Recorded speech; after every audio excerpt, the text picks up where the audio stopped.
Hey, welcome back to another episode of HeroTalk, the official weekly podcast from Rooter Hero Plumbing. I'm David, and with me is Daniel. Good morning, Daniel. Hey, good morning, David. Thanks for having me on. Yeah, definitely. So, Daniel, tell us a little bit about yourself, your background, what makes you tick, all that stuff. Oh, what makes me tick? This I don't know if we're going to have enough time for all that, but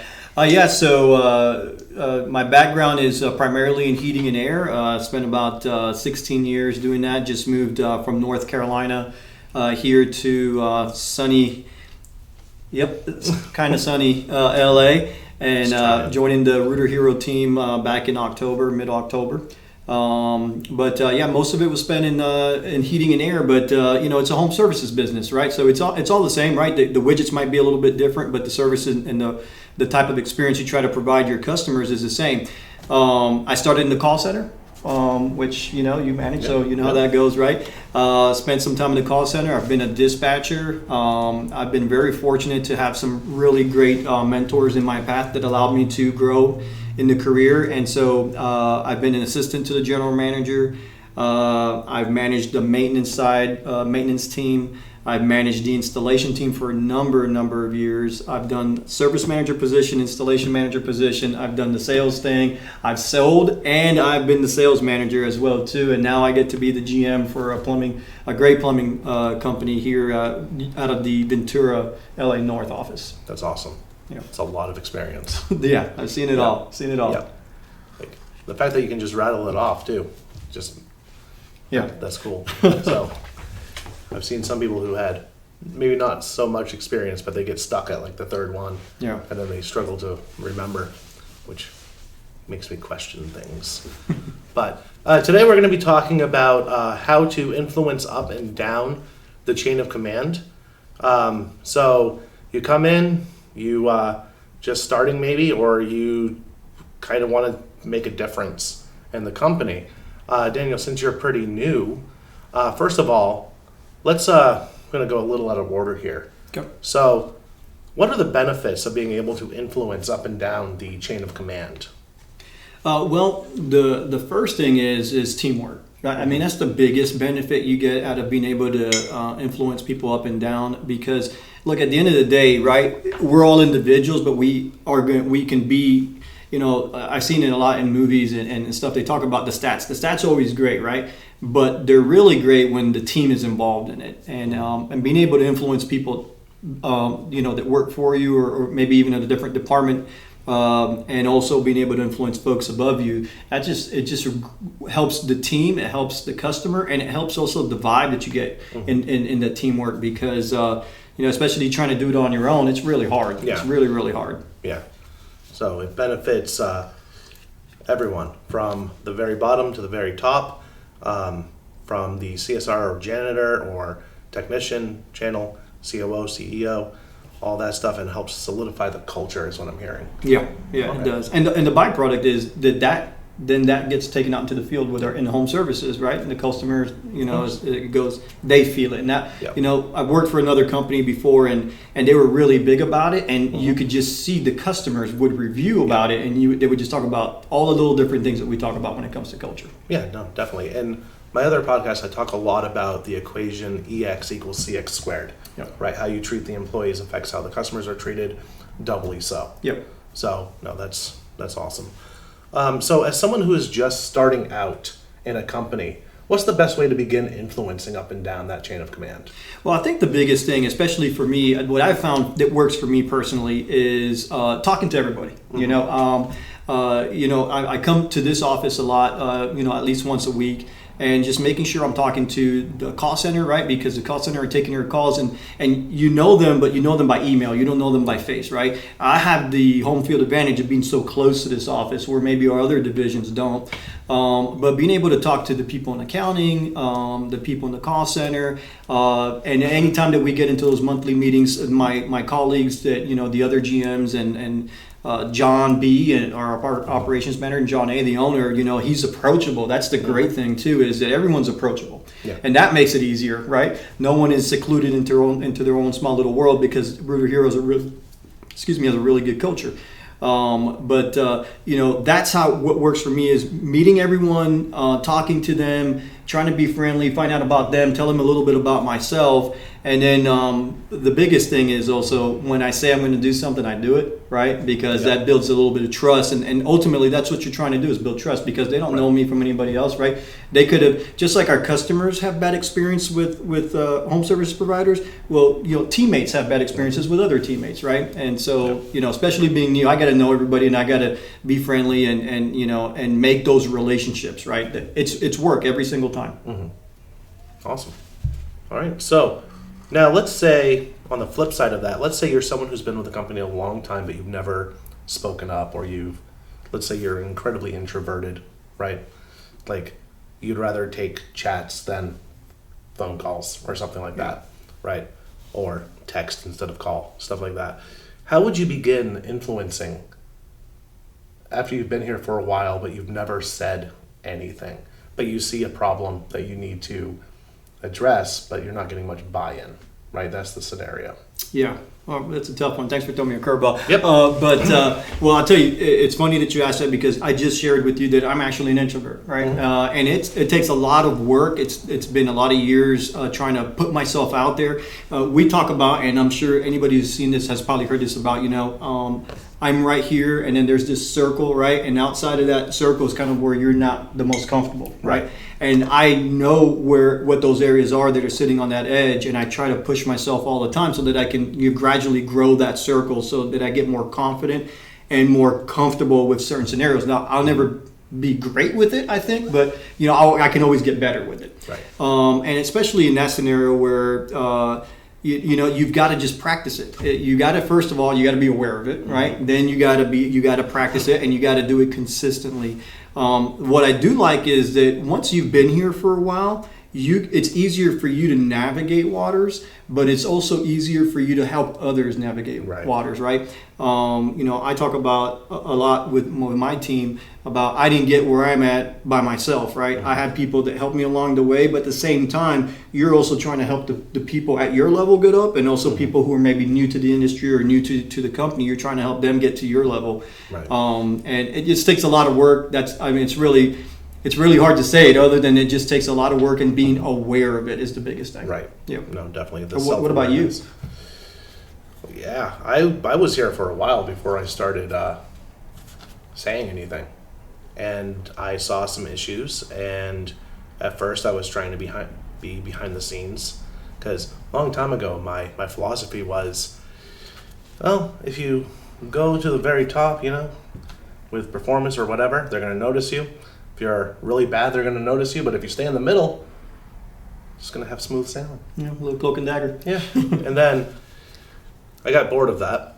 So, and things weren't changing, and things weren't going as well as I thought they should. And some of that may have been ego. So I just started talking to the manager at the time. We got to get some really good changes put into the call center. I've been in the call center since 2012. Yeah. Here. So, but we got a lot of changes done, which I helped him influence up the chain. We trained up a bunch of the other CSRs to be at a really good level. And then when the former manager left and I took over the spot, I had already kind of built those relationships up with the managers and the owner and everything else. Yeah. And then it's just about being available and being willing to help and following through. Yeah. So I think the number one thing there, though, is speaking up, right? Yeah. A company or anything really, culture moves as the people who actually speak up, mm-hmm. right? And sometimes that's in a positive direction, and sometimes it's in a negative, right? Yeah. So you got to speak up. That's the first thing that anybody can do is you got to say something, yeah. right? Or there's never going to be any change. It's going to be, the consensus. And we see that everywhere, right? Yeah. It's not always the majority. It's the minority that kind of moves the needle a little bit. And they do 80% of the work, or 80% of the changes attribute that. Mm-hmm. But that's the biggest thing, is having the courage to actually say something. You see a need, you feel that need, type of deal. And I was with you as the same way, right? Growing up in my career early on, it was like, well, if I just work hard enough, I don't have to say anything, they're going to see it, right? But, the change really happens once I started building those relationships, actually speaking up and saying, and the other thing is, it's not just speaking up, right? It's speaking up, but also saying it in a way that is receptive. And that, I think, is hard. That's the hardest part. That is hard, because we get emotionally attached to these things, right? And sometimes that emotion or that passion can come across the wrong way, and then you're actually taking 2 steps backwards instead of taking a step forward. Right. No, 100%. How I got started on mine was back before the training for the CSRs and dispatch was, hey, sit with this person, listen, practice the script a couple times, and then, in an hour or two, go on the phones. All right. So I got really bored one night because I used to work 1:30 to 10, and I just started writing a training manual. So, and when I got to page like 30 of it, I was like, yeah, okay. All right, this is actually pretty good. Page 30. Yep. So, because I broke everything down into bullet points and everything else. So I went to the manager at the time. I was like, hey, I wrote this. Make sure I didn't mess any of it up. Right.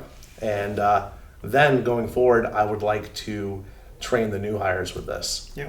So, and that's where it started. And that's where I could throw around a little bit more influence. And let me ask you a question, just because I know how I would feel. Were you like hesitant, like when you gave it, like what are they going to say? Are they going to be receptive to it, right? Yeah, I was very nervous. Yeah. So, it's like, well, what if he just puts it in a drawer? So, it can happen, right? Yeah. But you got to have that trust, and that's ultimately what happens. You got to speak up. You got to have the trust.